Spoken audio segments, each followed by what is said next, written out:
gindepensahan ni United States Secretary of War Pete Hegseth ang pagpang-atake sa Israel kag Estados Unidos ng Amerika sa Iran.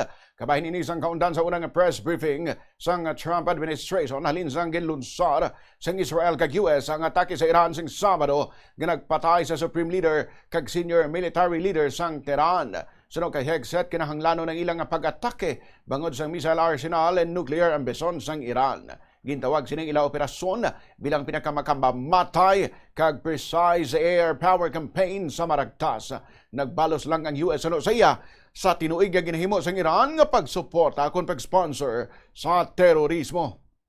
Nangin misyon sa ilang operasyon sa iya ang pagpapa sa pagpamahog nga mahimo dalon sang Iranian ballistic missiles. Wala ginplastan ni Hegseth kung ano kadugay ang ilawig sa ilang operasyon apang sa iya sa idalom ni US President Donald Trump. Tapuso nila ang away.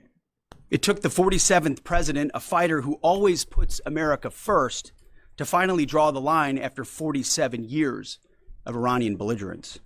He reminded the world, as he has time and time again, being an American means something unbreakable. If you kill Americans, if you threaten Americans anywhere on earth, we will hunt you down without apology and without hesitation, and we will kill you.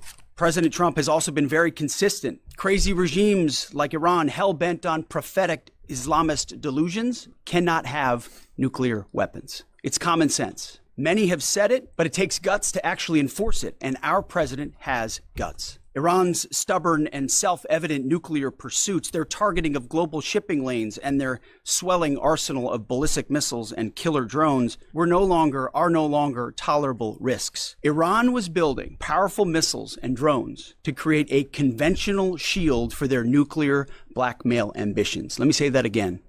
A conventional shield for their nuclear blackmail ambitions.